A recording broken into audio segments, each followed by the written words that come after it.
En el siglo XIX se establecen los primeros hitos en la constitución de un Estado democrático. Una democracia débil y exclusiva de las clases sociales más ricas. Un convulso periodo narrado por poetas como Espronceda y Carolina Coronado.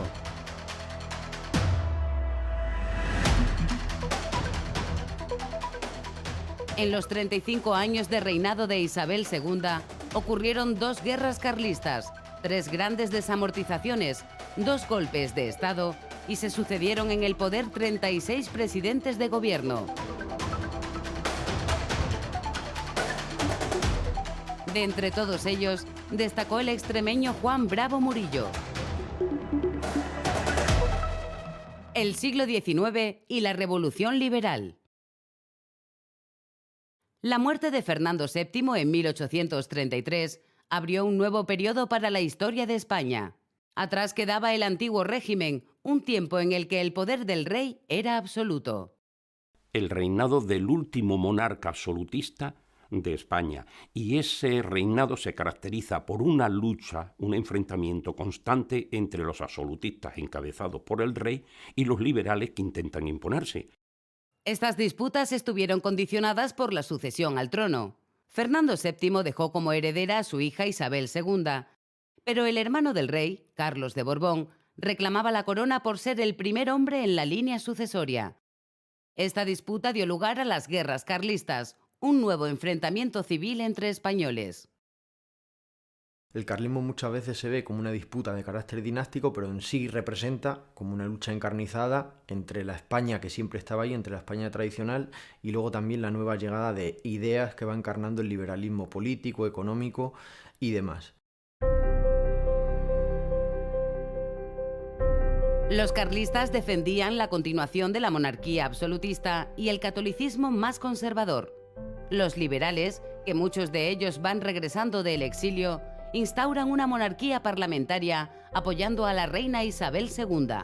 Los grandes liberales de las Cortes de Cádiz y algún otro que se va añadiendo, pues toman el poder e intentan implantar el régimen liberal con eficacia.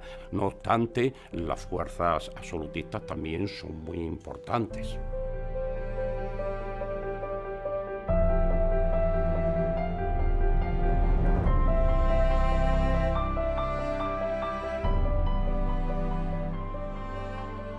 El gobierno liberal recupera las diputaciones provinciales, unas instituciones que jugaron un importante papel para combatir a los carlistas.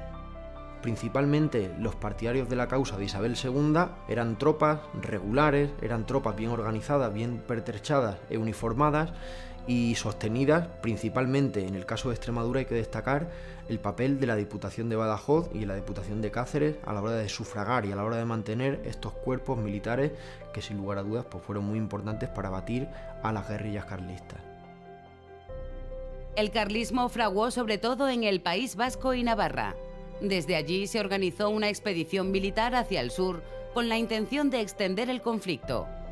En octubre de 1836, las tropas carlistas llegaron a Extremadura. Fue el mayor contingente militar que pisó toda la región en la guerra e incluso llegó a ocupar puntos importantes de población como Cáceres. Cáceres estuvo bajo el dominio de los carlistas, aunque fuese temporalmente, y marcó una tendencia a partir del paso de la expedición. Sobre todo lo que se produjo es un crecimiento exponencial de las guerrillas. Las guerrillas carlistas en el último tramo de 1836 y durante todo el año de 1837 mantuvieron en jaque a las instituciones liberales. Hay que tener en cuenta de que nos encontramos con grandes apoyos de la guerrilla y luego también notables apoyos sociales, principalmente en el norte de la provincia cacereña, los valles del Valle del Jerte, La Vera, también parte de Sierra de Gata y sobre todo en la parte oriental, tanto de las provincias cacereñas como luego también de la provincia pacense.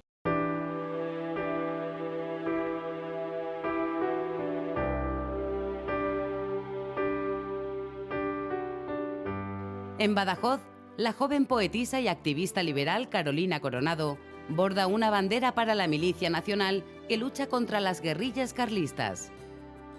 Si hubo alguna institución liberal típica, esa fue la milicia nacional. La milicia nacional, en esencia, eran los ciudadanos civiles organizados militarmente para defender la revolución liberal con las armas en la mano. En concreto, en Extremadura jugó un papel bastante importante en la lucha contra los carlistas en la Primera Guerra Carlista, que decidió ya definitivamente el poder a favor de los liberales. Al tiempo que se desarrolla la guerra, los liberales obligan a la regente María Cristina a restablecer la Constitución de 1812 y nombran al emeritense José María Calatrava, un liberal que había estado en las Cortes de Cádiz, presidente del Consejo de Ministros de España. Bajo su gobierno se promulgó una nueva Constitución.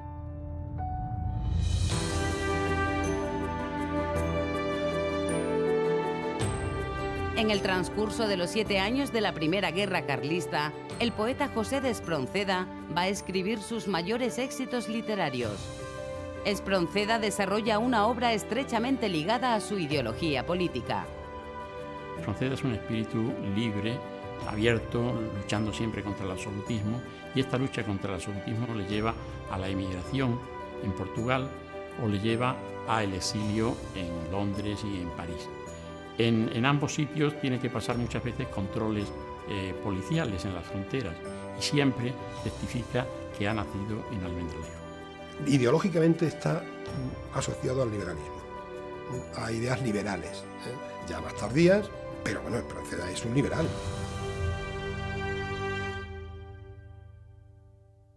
En el poema A la patria, guerra, el de Almendralejo celebra las victorias contra los carlistas.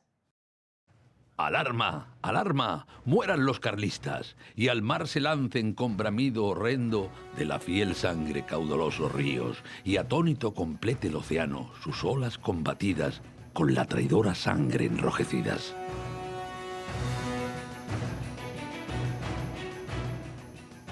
José de Espronceda representa a la figura del romántico indómito que se rebela contra los tiranos y las injusticias. En cómo vive su compromiso político, cómo vive su compromiso humano y cuya obra ofrece una paleta muy interesante también de diferentes formas de interpretación de esas nuevas ideas estéticas, de esa nueva estética que va a ser el romanticismo europeo. Durante la Guerra Carlista ven la luz los primeros fragmentos de la Canción del Pirata, un poema donde su protagonista, el pirata, tiene como máximo ideal la libertad. Sentenciado estoy a muerte, yo me río. No me abandone la suerte, y al mismo que me condena, colgaré de alguna entena, quizá en su propio navío, que es mi barco, mi tesoro, que es mi Dios la libertad, mi ley, la fuerza y el viento, mi única patria la mar.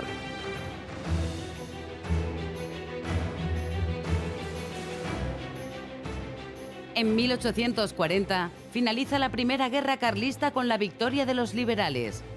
Poco después fallece José de Espronceda con tan solo 35 años.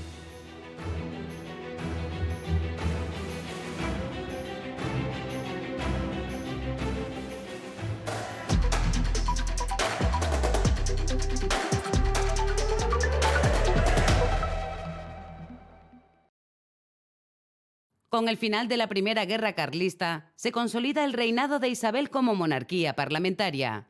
Son los primeros pasos hacia la democracia.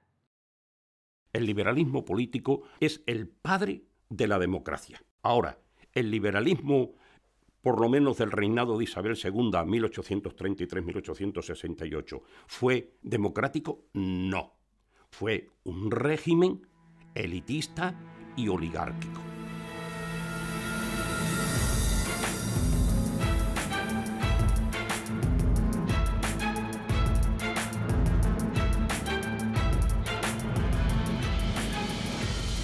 Se vieron favorecidos por un régimen electoral que llamamos censitario, muy restringido, que reservaba el derecho al voto y el derecho a ser elegido a una ínfima minoría de personajes ricos.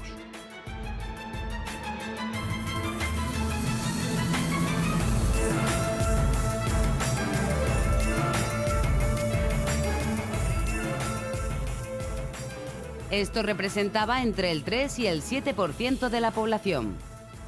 comparar aquello con la época actual, en donde el sufragio es libre y directo, resultaría casi cómico, pero no hay que olvidar que el procedimiento es el mismo, la representación política a través de las elecciones.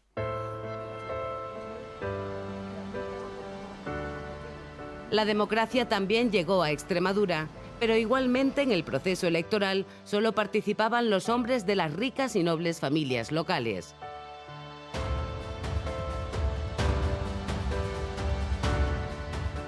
A mediados del siglo XIX, el municipio de Don Benito ya era de los más poblados de la región. Aquí podemos encontrar un claro ejemplo de la situación social extrapolable a otros municipios extremeños. En todo el reinado de Isabel II, pues llegó a tener una población media de 13.600 habitantes y como población absoluta, a lo largo de los 35 años de este reinado, pues llegaría a tener los 40.000 donbenitenses. Pues bien, de toda esta inmensa masa de población, poco más de 400 donbenitenses fueron los que acumularon todo el poder político en Don Benito, a nivel local, a nivel provincial y a nivel nacional. Casos muy similares que he estudiado fueron los de Almendralejo y Fuente de Canto, en donde se repite el mismo modelo.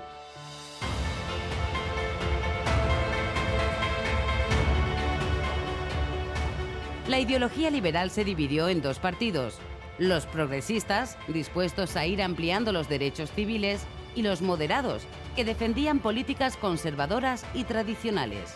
Los moderados aceptan un poder mayor de la corona y los progresistas quieren recortar este poder de la corona. Los gobiernos liberales iniciaron procesos de modernización de la economía que tuvieron un gran impacto social en Extremadura. Las sucesivas desamortizaciones de los inmuebles y las tierras de la Iglesia Católica y de los ayuntamientos provocaron una convulsión en la región. La desamortización en Extremadura quizás sea el hecho económico estructural más importante que hubo en la región en el siglo XIX. Por un lado, sí reconoció las propiedades de la nobleza, que en ningún caso fueron subastadas ni enajenadas, pero en el caso de la Iglesia tenemos una situación absolutamente distinta. La Iglesia ve enajenar su patrimonio rústico y urbano y no se le reconocieron en ningún caso sus propiedades. Uno de los objetivos de las desamortizaciones era incentivar la inversión privada en el sector agrícola y ganadero para hacerlo más eficaz y rentable. Fueron los primeros intentos de instaurar una economía capitalista.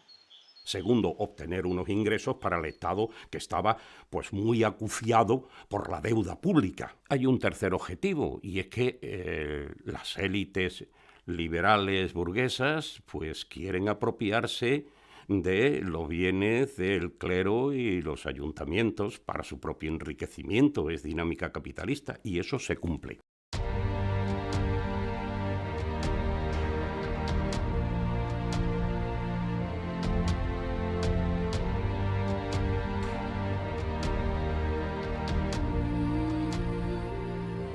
Las primeras desamortizaciones fueron contra las propiedades monásticas de la Iglesia, las llamadas manos muertas por su precaria actividad económica. El gran conventual de San Benito de la Orden de Alcántara o los monasterios de Yuste y de Guadalupe fueron desalojados. Que son los casos evidentemente más significativos por su gran patrimonio y poder económico, pero también religioso.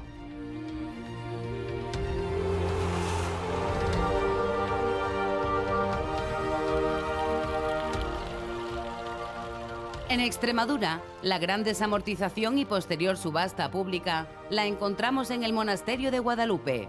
El Estado sacó a subasta más de 300 propiedades rústicas y urbanas que el monasterio había ido acumulando desde el siglo XIII. Era un patrimonio diverso: grandes dehesas, tierras de labor, olivares, huertas y molinos.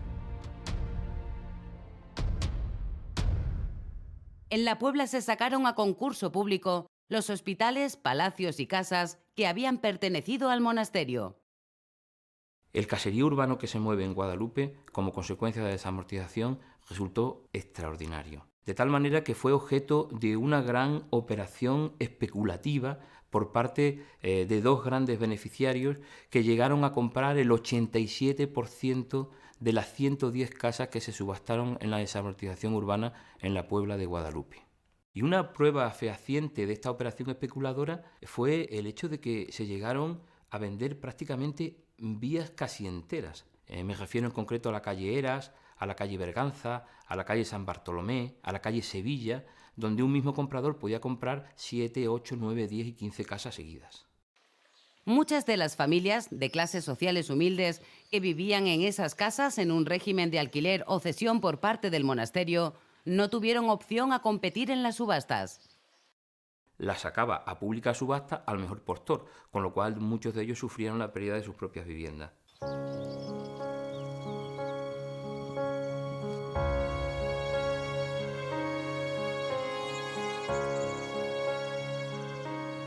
Entre 1836 y 1856 se promulgaron 3 desamortizaciones.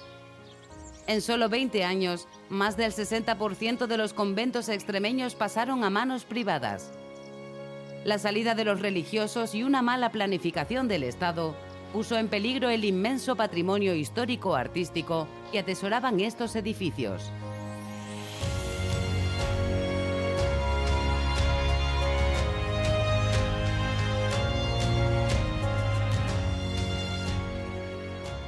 Aspectos arquitectónicos destacables de este edificio son, por ejemplo, el claustro renacentista, importante, aunque está hoy en un estado deplorable, derivado al expolio, han sido sustraídas distintas partes de él y está en una situación de equilibrio bastante inestable, bastante penoso, vergonzoso ver un edificio como este, declarado bien de interés cultural en el año 1991, en el estado de calamidad en el que se encuentra actualmente, abierto, expoliado, sujeto a grafitis y demás.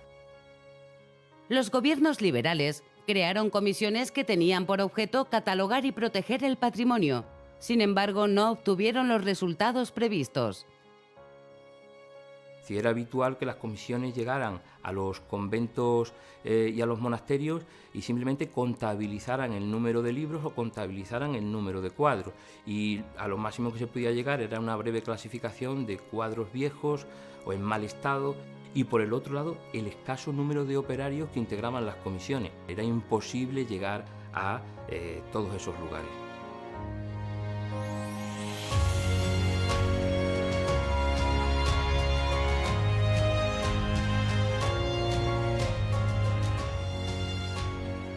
Muchas obras de arte se perdieron para siempre o pasaron a colecciones privadas. Por otro lado, las desamortizaciones del patrimonio eclesiástico no incluían a las iglesias y a sus sacristías. Esto impidió que obras como la colección de Zurbaranes de la Sacristía de Guadalupe fueran vendidas o trasladadas a otro lugar.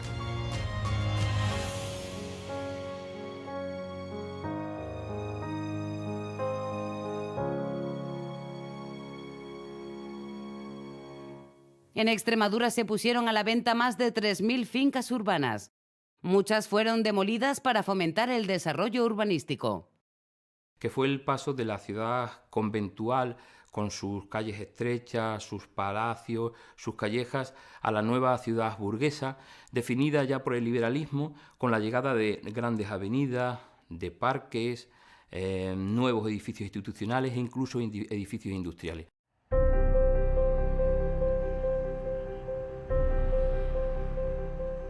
Las desamortizaciones impulsaron el desarrollo urbanístico de Badajoz, pues el suelo urbano estaba limitado por su condición de ciudad militar fortificada y por las numerosas propiedades de la Iglesia, que tenía varios hospitales, decenas de casas y 17 conventos.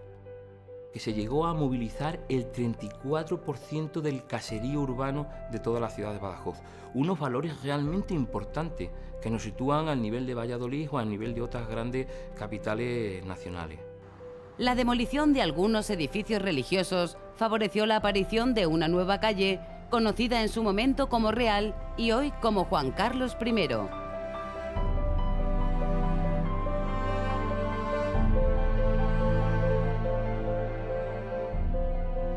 En Cáceres, el conventual de las religiosas de la Concepción fue derribado y dio lugar a una nueva plaza, hoy conocida como de la Concepción.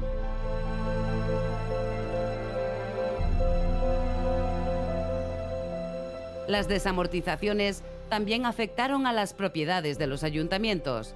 Estas operaciones solo beneficiaron a las grandes fortunas que acapararon aún más propiedades y riquezas. Prácticamente todas las tierras de los ayuntamientos y de la Iglesia pasaron a manos privadas. Podíamos decir que se movió entre unas desamortizaciones y otras 1,5 millones a 2 millones de hectáreas de tierra útil para la agricultura y la ganadería. Participaron en torno a 4.000 beneficiarios, 4.000 compradores.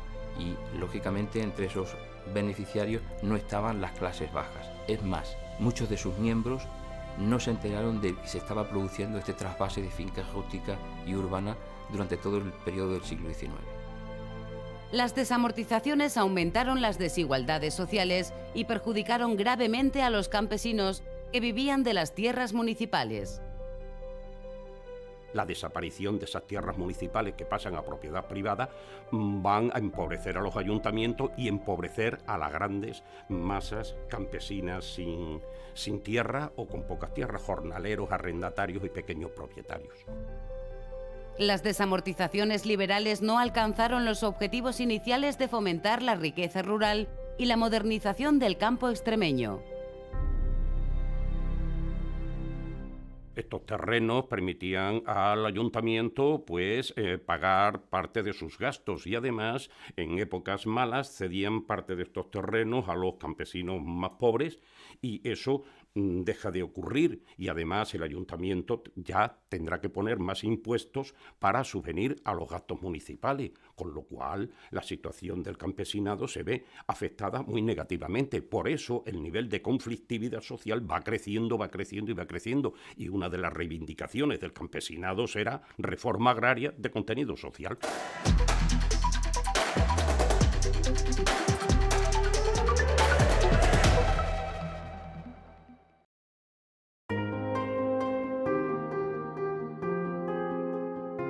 El frexnense Juan Bravo Murillo fue el presidente que más tiempo estuvo en el poder durante el reinado de Isabel II. Liberal conservador, sus 2 años de gobierno fue la etapa más fructífera en una época de crisis económica permanente. España tenía una deuda de 13.000 millones de reales, equivalente aproximadamente a 12 veces el presupuesto nacional.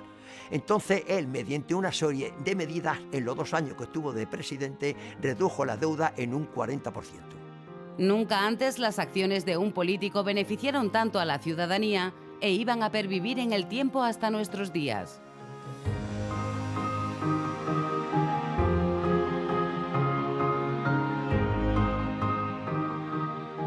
Cuando un ministro tomaba posesión en aquella época, al llegar al ministerio, echaba a la calle a todos los que había, no solamente a los altos cargos, sino también a los vedeles. Entonces, Bravo Murillo hizo la ley de funcionarios del Estado, que aún hoy perdura, a la cual yo he pertenecido 43 años, en lo cual se entraba o bien por oposición y después se cesaba por jubilación. Para mí un presidente bueno no es el que hace cosas, sino el que hace cosas y perdura. Bravo Murillo impone para toda España el sistema métrico decimal, siendo el metro y el kilogramo sus unidades básicas y oficiales, sustituyendo así a las medidas tradicionales como la vara, la fanega o la arroba, antiguos tipos de medidas y pesos que cambiaban dependiendo de la provincia.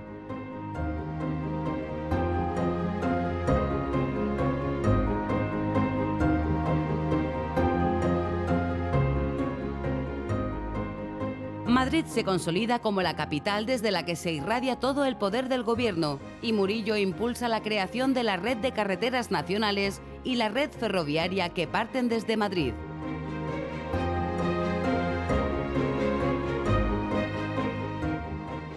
El canal de Isabel II, que abastece de agua potable a los madrileños, también fue un proyecto del extremeño. Además, hay que añadir que Bravo Murillo, que estuvo en política 25 años, jamás cobró nada en política, ni como diputado, ni como ministro, que fue 4 veces ministro, ni como presidente del gobierno, ni como presidente del Parlamento, ni como senador vitalicio. Nunca cobró nada en política, se negó a cobrarlo. La impecable trayectoria de Juan Bravo Murillo se vio ensombrecida por su extremado conservadurismo y religiosidad, que le llevó a redactar una nueva constitución que otorgaba más poder a la reina y suprimía la libertad de prensa. Sobre todo lo que levantó más ampolla fue precisamente que los 150 mayores contribuyentes de cada circunscripción eran los que elegían al diputado.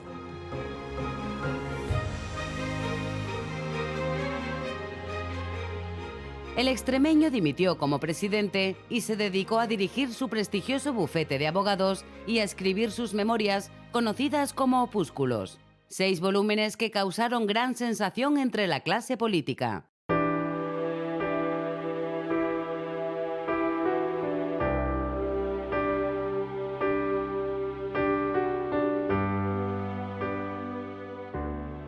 Juan Bravo Murillo, que nació en 1803 en Fregenal de la Sierra, cuando la villa era todavía sevillana, pidió ser enterrado en su ciudad natal, que desde 1833 había pasado a ser municipio de la provincia de Badajoz. Es decir, que Bravo Murillo nació andaluz y murió extremeño. Tras su muerte, los restos mortales de Murillo fueron trasladados hasta Fregenal. El cortejo fúnebre, que atravesó parte de Extremadura, recibió honores en los municipios por los que pasaba. La gente de los pueblos lo paseaban en hombros por las calles, hasta que llegó a Fregenal, donde tardó 7 días en ser enterrado. Juan Bravo Murillo murió el mismo año que se proclamó en España la Primera República. Un periodo convulso y de conflictos sociales, pero también de avances tecnológicos y científicos.